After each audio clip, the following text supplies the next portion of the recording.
Hello friends, myself Professor Vismayi Waman Parulekar, Assistant Professor in Applied Science and Humanities Department, RMCET Ambav, Devrukh. Today we discuss about chi-square test. In this chapter, we consider the following points, that is important terms included in chi-square test, important characteristics of chi-square test, then applications of chi-square, how we can calculate the chi-square, conditions for the application of chi-square test. Before going to the main part of this chi-square test, first we consider some important terms. In that, first one is parametric test. Now, whenever we are considering parametric test, obviously it contains parameters and we design our hypothesis about that parameter. In case of non-parametric test, we do not require assumption about population parameters, or we don't have to set our hypothesis about that population parameters. Now, in case of chi-square test, we require degree of freedom, which we calculate by using the formula number of frequencies minus number of independent constraints, or in other terms, we can design it as R minus 1 into C minus 1, where R denote number of rows and C denote number of columns. Now, as we are related with rows and columns, obviously there must be one another term which is called as contingency table. When the table is prepared by enumeration of qualitative data by entering the actual frequencies, and if that table represents occurrence of two sets of events, then that table is called contingency table. Now, we are considering some important characteristics of chi-square test. The first one is this chi-square test this chi-square test depends on frequencies and not on the parameters. Then second, the test is useful for hypothesis testing and is not for the data estimation. This test can also be applied to complex contingency table with several classes, and as such is a very useful test in research work. This test is an important non-parametric test as no rigid assumptions are required in regard to the type of population, no need of parameter values, and relatively less mathematical details are involved in this test. Then some of the applications of chi-square test.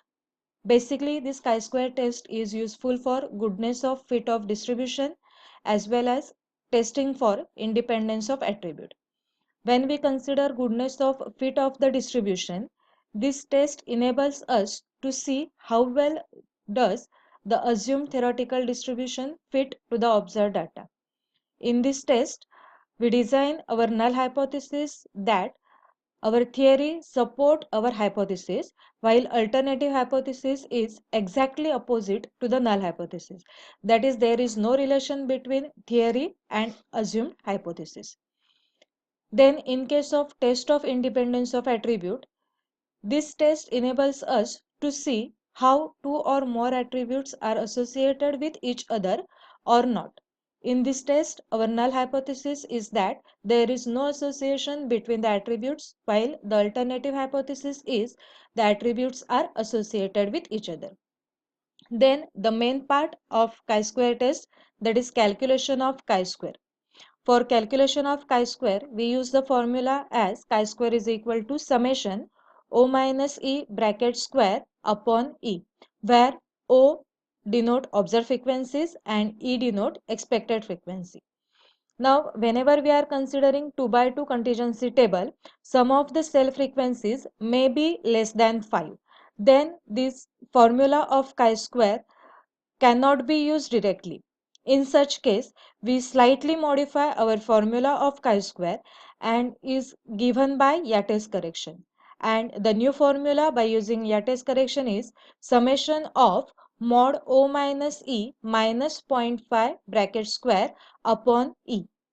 That is, we reduce the difference by 0.5 and then square the term. Next, conditions for the application of chi-square test, because chi-square tests are applied under some conditions. So that conditions are: the data must be in the form of frequency, The frequency data must have a precise numerical value and must be organized into categories or groups. Observations recorded and used are collected on a random basis.